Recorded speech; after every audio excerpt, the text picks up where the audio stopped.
오늘 본문 말씀을 읽어보니까 제일 먼저 눈에 띄는 단어가 매인 것 같습니다. 부모님이 아이를 불러놓고 너 매 맞을래? 하고서 얘기를 시작을 하시면은 어머니든 아버지든 무슨 얘기를 하시든지 아이가 그 매를 생각을 하느라고 무슨 말씀을 하시는지 잘 모르겠지요. 여러 번을 읽었는데 계속해서 매만 또 오르더군요. 9절 맨 앞에 시작하는 말씀이 너희는 매가 예비되었나니. 한국에서 자라고 학교를 다닌 분이라면 매라는 말을 들을 때 떠오르는 기억이 적어도 한 가지는 있을 것입니다. 그러시죠? 오늘 말씀 중에 매를 묵상해 보다가 고등학교 때 담임 선생님께 특별한 매를 맞았던 생각이 났습니다. 제가 고국에서 고등학교를 다닌 것이 70년대였습니다. 고등학교 1학년 때 약 60명이 있었던 저희 반은 개구장이들이 많았던 것 같아요. 저도 그들 중에 하나였고요. 그런 장난꾸러기들이 공부도 그렇게 열심히 하지는 않았던 것 같습니다. 한 번은 월말고사에서 저희 반이 전체 12반인가에서 제일 꼴찌를 했어요. 평소에는 젠틀맨이셨던 선생님이 얼굴이 빨개져가지고 들어오셨어요. 그래 하시는 말씀이 제군들 오늘은 내가 제군들을 좀 때려야겠네. 60명을 5씩 나누어서 선생님 사무실 앞으로 오도록 하시더군요. 5명씩 갔는데 4명은 밖에서 기다리고 한 사람씩 들어오라고 하셨습니다. 조마조마 기다리다가 제 차례가 되어서 들어갔습니다. 종아리를 걷고 선생님 앞에 딱 섰는데 선생님이 항상 들고 다니시던 이만한 쌀 될 때 쓰는 몽둥이가 있었거든요. 근데 이걸 항상 들고 다니셨는데 이만한 매를 딱 드시더니 4번을 이렇게 때리시더라고요. 하나, 둘, 셋, 넷 때리셨는데 하나도 안 아팠습니다. 매를 종아리에다가 갖다 대기만 하시더라고요. 그리고 말씀하셨습니다. 잘하게 나가보게나. 그때 선생님 사무실에서는 살았구나 하고 안도감을 가지고 나왔습니다. 그러나 그때 하나도 안 아프게 맞았던 그 매가 어렸을 때 받았던 어떤 벌, 어떤 매보다도 기억이 나고 저의 삶에 영향을 준 사건의 하나가 되었습니다. 그분은 하나님을 믿지 않는 분이었지만 저희 젊은이들을 향한 존중과 열정과 비전과 섬김은 그분을 통해서 저에게 각인이 되었고 제가 지금까지 평생을 젊은이들을 대상으로 사역을 하는 동안 저에게 본이 되어 주셨습니다. 그 선생님의 매는 저를 세워주시는 매였습니다. 하나님께서도 우리에게 매를 때리십니다. 할렐루야. 그런데 그 매는 분명히 말 그대로 사랑의 매이고 우리를 세우시려는 매인 것을 우리는 알 수 있습니다.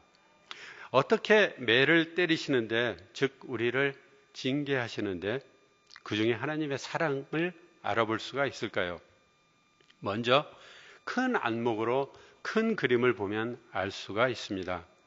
미가서에 보면은요, 하나님이 3번에 걸쳐서 이스라엘 백성들의 죄와 허물에 대해서 책망을 하시고 저주를 하시고 징계를 하시고 그렇게 말씀을 하시는데 그렇게 3번 모두 엄하게 책망하시고 그 죄에 따른 징계와 패망을 경고하시지만 3번 모두 뒷부분에 보면은 다시 회복시키시는 하나님의 사랑을 볼 수가 있습니다.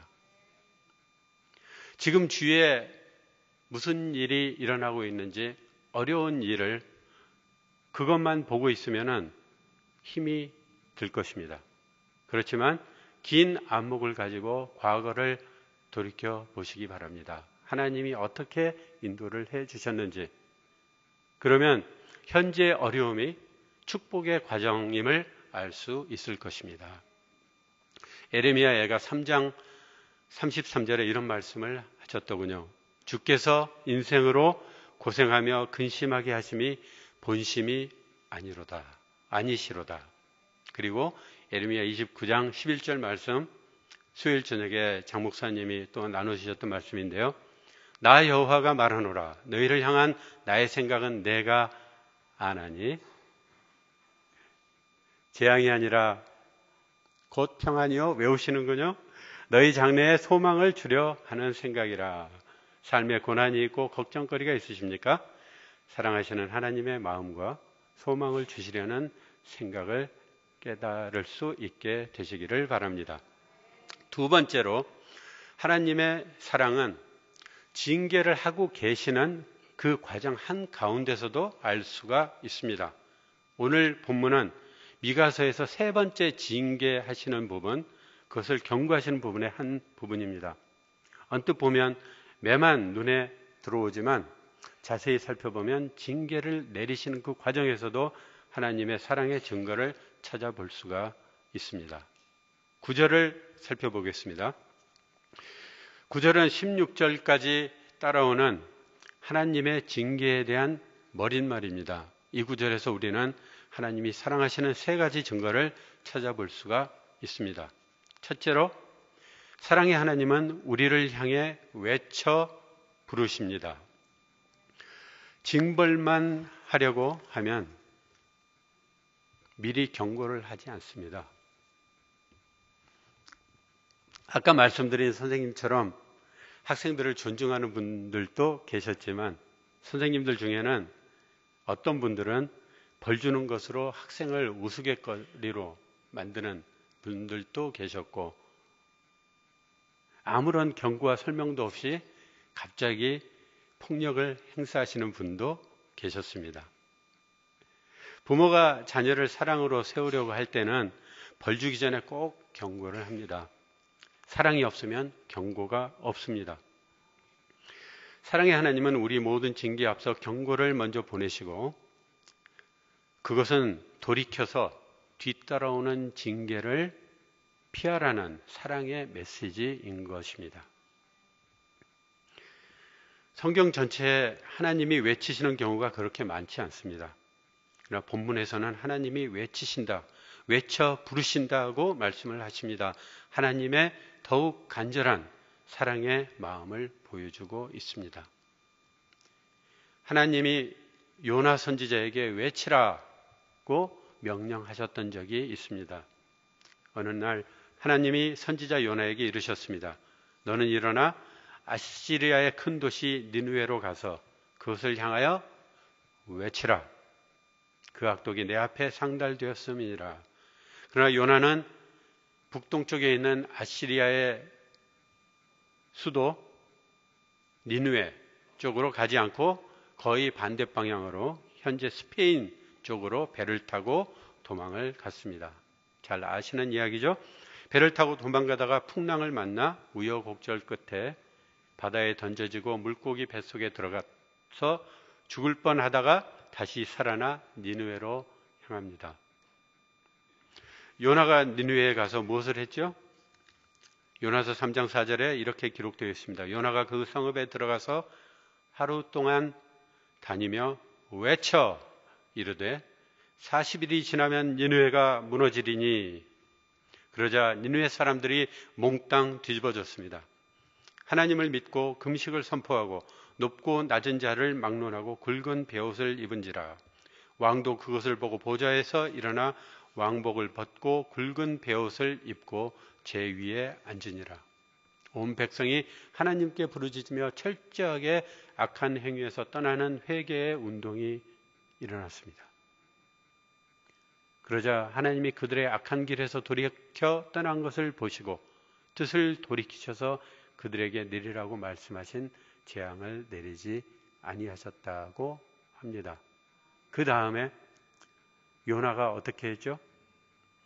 요나는 이것을 보고 매우 싫어하고 성을 내면서 이렇게 말했는데, 하나님이 어떤 분이신지, 징계에 대해서 우리를 벌 주시는 하나님의 마음이 어떤 것인지 아주 잘 말해주고 있습니다. 하나님, 제가 이럴 줄 알았습니다. 그래서 제가 다시스로 도망을 간 것 아닙니까? 결국은 이렇게 되는군요. 주님은 은혜로우시며 자비로우시며 화를 잘 안 내시고 인간을 너무 가엾고 불쌍하게 보셔서 계획한 신대로 벌을 내리지 아니하는 하나님이신 줄 내가 알았습니다. 이 말이요, 요나가 크게 화를 내면서 하나님께 야단치듯이 따지는 말입니다. 주님은 은혜로우시고 자비로우시고 화도 잘 안 내시고, 이 말을 화를 내면서 요나가 얘기를 하고 있습니다. 하나님은 그런 분이십니다.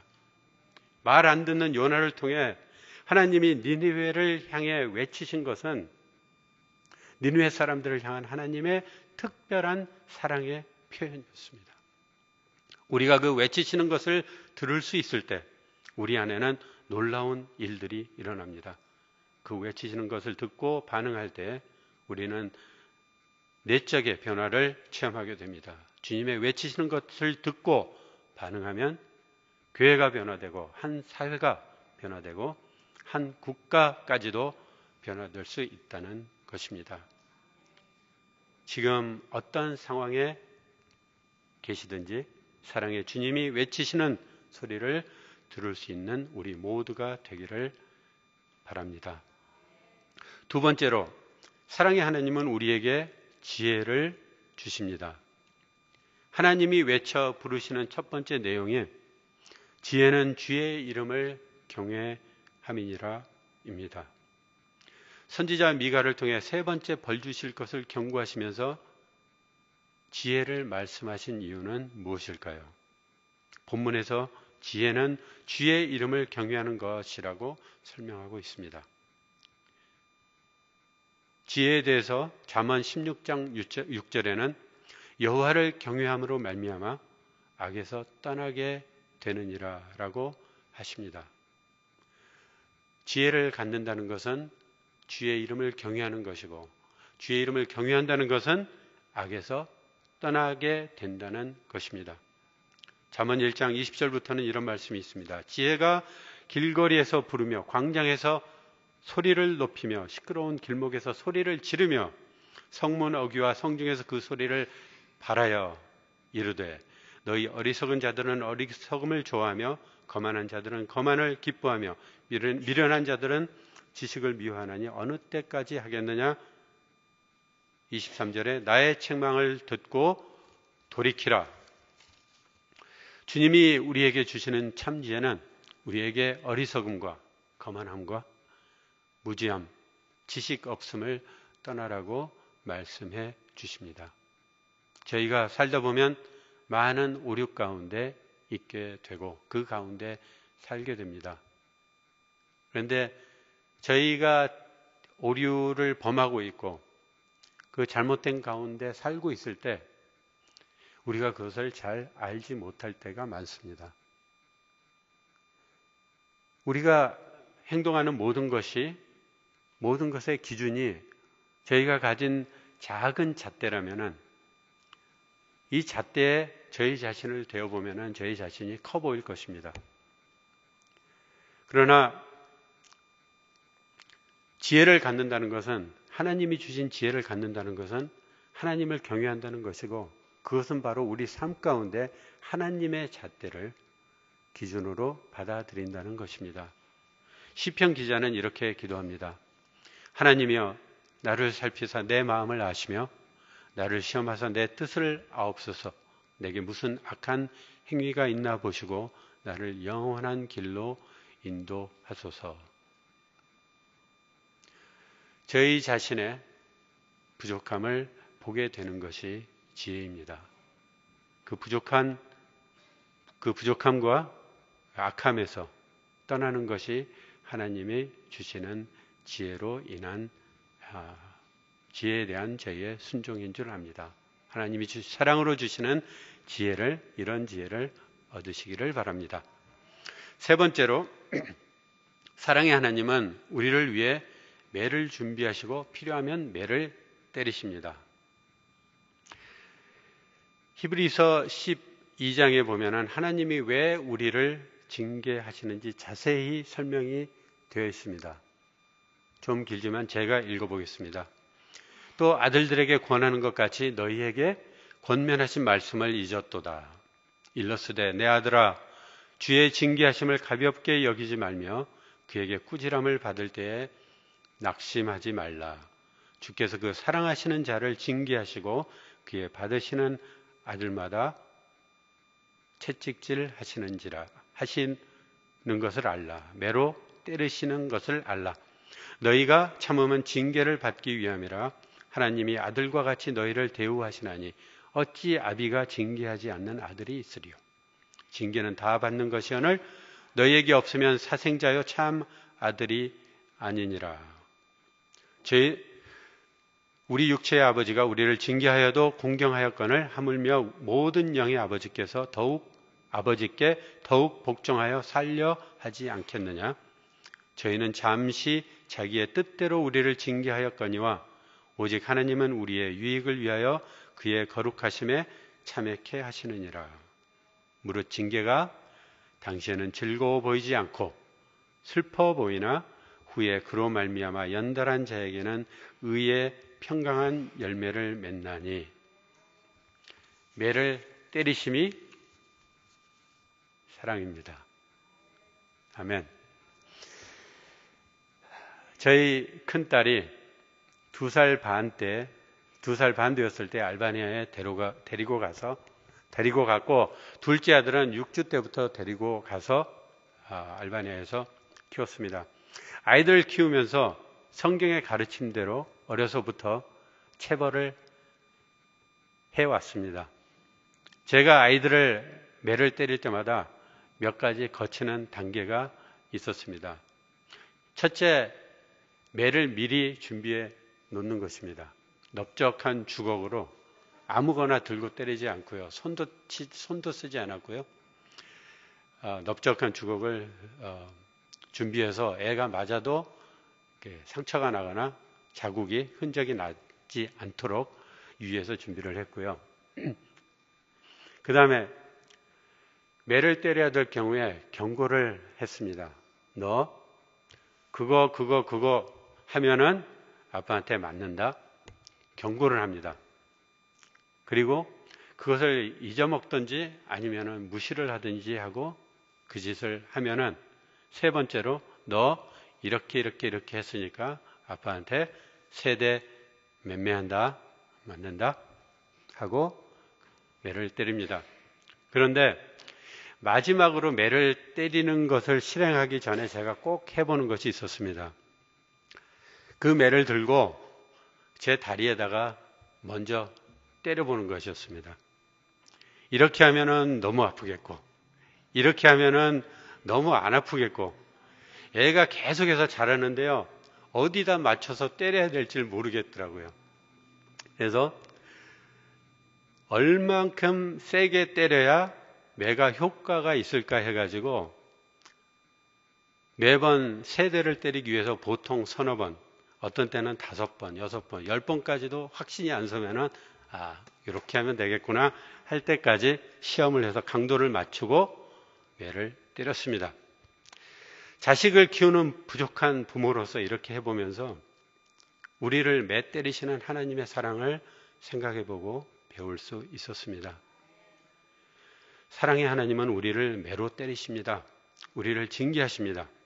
그 아이가 딸아이가 5살쯤 되었을 때 또 한 번 무슨 일이 있어서 아이를 똑같은 방법으로 징계를 했습니다. 매를 때렸습니다. 그런데요, 매를 맞고 난 딸아이가 돌아서 가다가 말고 딱 저를 돌아보더니 이렇게 말했습니다. 아빠, 땡큐. 지금 생각해 보아도 아빠로서 그때가 생애 최고의 순간이었던 것 같아요. 야, 다 키웠구나. 5살 때 얘기였어요. 그리하라고 가르쳐 주지도 않았고 기대도 하지 않았는데 아빠 땡큐라는 말을 알게 듣고서 야, 아빠 할만하다. 응? 이제는 다 키운 것 같다. 라고까지 생각을 했었는데요. 그러나 부모로서의 역할은 그렇게 끝나지 않습니다. 한 가지 짧은 얘기만 더 해드릴게요. 그게 사실이 아니라 그렇다는 얘기를. 당시에 알바니아에서 내란이 있어가지고 헝가리로 피난 나와 있던 때입니다. 아이가 학교 가기 전에 제가 한글 쓰고 읽는 것을 학교 가면 이제 영어로 공부를 해야 되니까 못 배울 것 같아서 제가 아이에게 가르쳐 줬었어요. 얘가 그것도 싫어했고 제가 이렇게 가끔 징계하는 것도 그때 뭔가 감동이 있어가지고 아빠한테 아빠 땡큐를 했지 항상 그렇지는 않았던 것 같습니다. 한글을 가르쳐 줬어요. 근데 얘가 한글 쓰기를 배운 딸이 하루는 저에게 조그만 쪽지를 가지고 왔습니다. 꾸적꾸적한 쪽지를 가지고 왔는데 그 쪽지에는 삐뚤삐뚤한 글씨로 아, 빠, 시, 러 라고 쓰여 있었습니다. 아빠 싫어. 마음이 시려웠습니다. 좋은 부모가 된다는 것은 쉬운 일이 아니라고 지금도 생각하고 있습니다. 하나님은 우리에게 좋으신 아버지이십니다. 우리를 사랑하시기 때문에 신실함으로 우리를 징계하시고 필요를 따라 매를 때리십니다. 우리가 주님께 징계를 받고 매를 맞을 때 우리의 마음이 주님을 향하고 아버지 감사합니다 라고 할 수 있다면 얼마나 좋을까요? 하나님이 얼마나 좋아하시겠습니까? 아까 읽은 말씀, 제가 들려드린 말씀에 오직 하나님은 우리의 유익을 위하여 그의 거룩하심에 참회케 하시느니라. 징계하시는 목적을 말해주셨고 징계가 당시에는 즐거워 보이지 않고 슬퍼 보이나 후에 그로 말미암아 연달한 자에게는 의의 평강한 열매를 맺나니 라며 징계를 통한 축복의 약속을 주셨습니다. 이것을 알 때 우리는 살다가 겪는 어려운 문제를 바라보면서도 이렇게 말할 수 있을 것입니다. 아버지 감사합니다. 10절 이후로는 본문에 하나님이 경고하시는 내용을 자세하게 말씀을 해주고 있습니다. 어제 목요일 9절 말씀 끝 8절에 보면은요, 하나님은 우리에게 원하시는 세 가지를 말씀해 주셨습니다. 사람아, 주께서 선한 것이 무엇임을 내게 보이셨나니 여호와께서 내게 구하시는 것은 정의를 행하며 인자를 사랑하며 겸손하게 내 하나님과 함께 행하는 것이 아니냐. 네, 오늘 말씀 보면은요, 10절 이후로 보면은 이 8절에서 요구하신 세 가지를 주님의 백성들이 어떻게 구체적으로 하나씩 세 가지를 다 잘못하고 있는지 그것을 보여주고 계십니다. 첫 번째로 정의를 행하며 라고 말씀을 하셨는데요. 10절과 11절에는 불의한 재물, 부정한 저울을 지적하고 계십니다.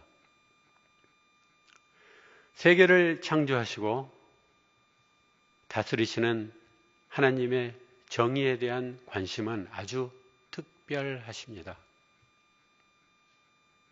하나님은 인간을 창조하신 후에 우리에게 세상 모든 것을 정복하고 다스릴 것을 명령하시고 번성하도록 축복하셨습니다.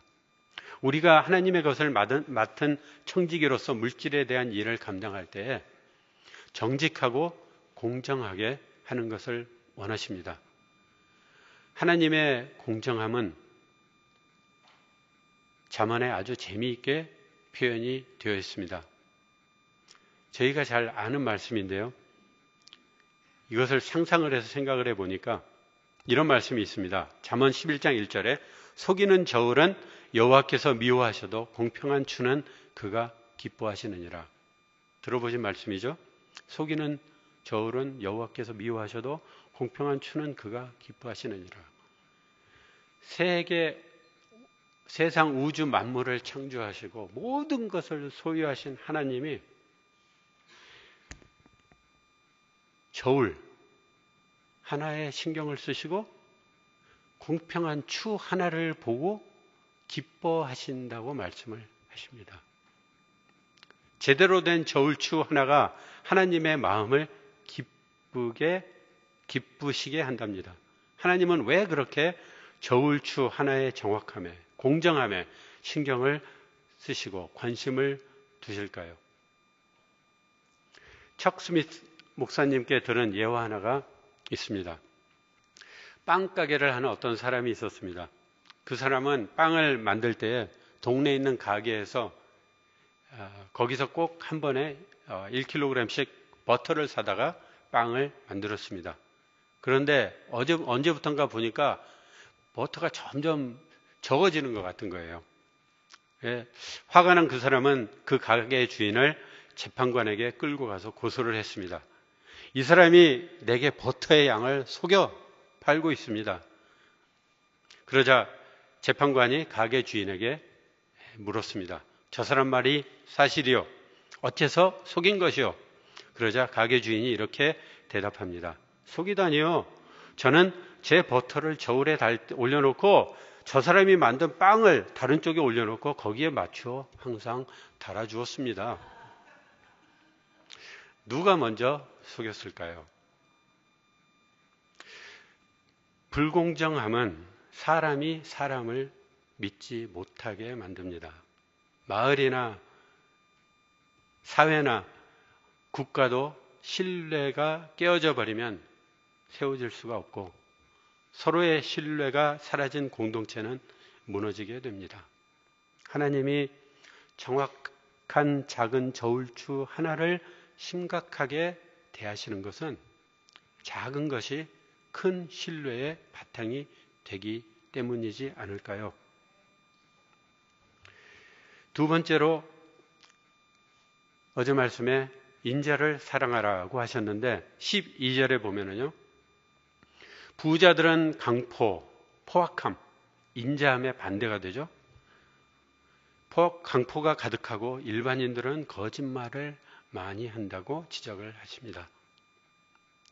거래에서 작은 저울추를 속이는 데서 시작된 불신이 한 사회와 국가 전체의 폭력과 아무도 믿기 힘든 불신으로 커지게 되는 현상을 말씀하고 계십니다. 신뢰가 무너진 공동체는 대화와 서로 존중함으로 공동의 문제를 해결할 수 있는 능력을 잃어버립니다. 이런 사회에서 많이 가진 자들은 이미 가진 것을 지키기 위해 자기의 힘을 사용합니다. 주님이 말씀한 포악함이죠. 그리고 일반인들은 살아남기 위해 그리고 가능하면 생존의 사다리를 기어 올라가 있는 자들의 자리에 어떻게든 가보려고 서로 속이고 거짓말을 하게 되는 것입니다. 며칠 전 한국 대선 후보 토론 시작할 때 유승민 후보라는 분이 이렇게 말을 하더군요. 국민 여러분, 경제 양분화가 심각한 상태입니다. 대한민국이 안에서부터 붕괴될 지경입니다. 부의 크고 작음 자체가 문제가 되지 않습니다. 모든 부는 하나님께 속했고 하나님께로서부터 옵니다. 그러나 부를 모으는 방법과 사용하는 방법이 하나님이 주신 지혜의 말씀, 그 말씀의 원리에 따라 되어지지 아니할 때 하나님 앞에서 저희는 믿음이 없고 그리고 서로에 대해서는 신뢰가 없는 공동체, 사회와 국가가 되며 그렇기 때문에 계속해서 무너져 내리는 것을 저희는 알 수 있습니다. 이렇게 신뢰가 깨어지고 관계의 폭력과 거짓이 난무하게 될 때 그 다음 단계로 이렇게 될 것이라고 13절과 15절에 말씀을 하십니다. 너희는 병이 들 것이요 황폐하게 될 것이요 먹어도 배부르지 못하고 감추어도 보존하지 못하고 씨를 뿌려도 추수하지도 못하고 올리브 기름을 짜놓고 쓰지도 못하고 포도를 밟아놓고 그 주스를 마시지도 못하리라.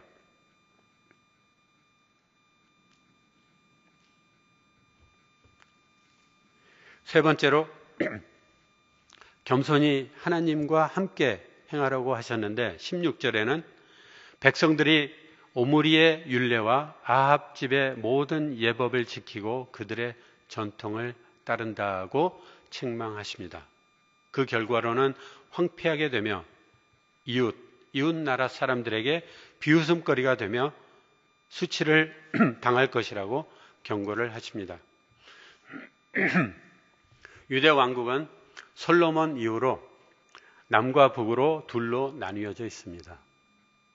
어느 나라와 좀 비슷하죠? 북쪽 왕국의 네 번째 왕이던 엘라를 그의 장군이던 지므리가 암살을 하고 정권을 잡아 12일 동안 왕노릇을 합니다. 그러자 엘라를 섬기던 다른 장군인 오므리라는 사람이 그 지므리를 죽이고 오므리가 지므리를 죽이고 자신이 왕이 됩니다. 이 오늘 본문에 말씀하신 그 오므리입니다. 오므리는 유능한 장수였고 정치적으로도 탁월한 지도자였습니다. 바로 그가 이스라엘의 수도를 사마리아로 옮긴 왕이었습니다. 그는 왕권을 자신의 아들 아합에게 내려주었고 이들 가문은 대를 이어 계속해서 백성들을 하나님께로부터 멀어지게 하는데 아주 커다란 악역을 감당합니다. 하나님이 마지막으로 백성들을 책망하시는 것은 그들이 오므리의 율례와 아합의 예법을 지키고 그들의 전통을 따른다는 것입니다. 한 국가에 좋은 지도자가 필요합니다. 지도자들을 통해 우리에게 평안을 주시기 때문에 그들을 위해서 기도하라고 디모데전서 2장 2절에는 말씀을 하십니다. 그러나 오늘 말씀에 성도들에게 경고하시는 것은 그 지도자들이 다가 아니라는 것입니다. 그 지도자들의 율례, 예법과 전통을 따르지 말고 오직 하나님의 율례와 원리와 경건한 습관을 따르라고 말씀하시는 것입니다.